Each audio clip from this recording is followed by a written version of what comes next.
នាយកដ្ឋានប្រឆាំងបទល្មើសបច្ចេកវិទ្យាបង្ក្រាបករណីឆបោកនិងញុះញង់បង្កឲ្យមានភាពវឹកវរធ្ងន់ធ្ងរដល់សន្តិសុខសង្គមយោងតាមបញ្ជាដឹកនាំរបស់ឯកឧត្តមនាយឧត្តមសេនីយ៍ ស ថេតអគ្គស្នងការនគរបាលជាតិនិងតាមការចង្អុលបង្ហាញណែនាំពីឯកឧត្តមសេនីយ៍ឯកអគ្គស្នងការនគរបាលជាតិកាលពីថ្ងៃទី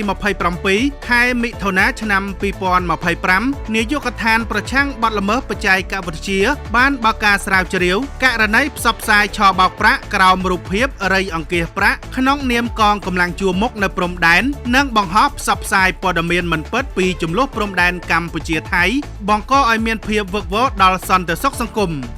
ដោយមានការសម្របសម្រួលពីព្រះរាជអាជ្ញាអមសាលាដំបងរាជធានីភ្នំពេញនាយកដ្ឋានបានឃាត់ខ្លួនជនសង្ស័យមួយរូបឈ្មោះតូសបភេទប្រុសតាមការស្រាវជ្រាវសមត្ថកិច្ចកំណត់បានថាជនសង្ស័យរូបនេះពិតជាបានប្រើប្រាស់គណនីនិងទំព័រ Facebook របស់ខ្លួនដើម្បីធ្វើការឆបោកប្រាក់ដោយប្រកាសស្វែងរកជំនួយសប្បុរសធម៌ក្រោមរូបភាពជាកងកម្លាំងនៅតំបន់ជួរមុខព្រមទាំងផ្សព្វផ្សាយនៅវីដេអូคล้ายៗអំពីការផ្ទុះអាវុធដែលនាំឲ្យអ្នកប្រើប្រាស់បណ្ដាញសង្គម Facebook មានការភ័ន្តច្រឡំថាមានសង្គ្រាមកើតឡើងនៅតំបន់ព្រំដែនកម្ពុជាថៃ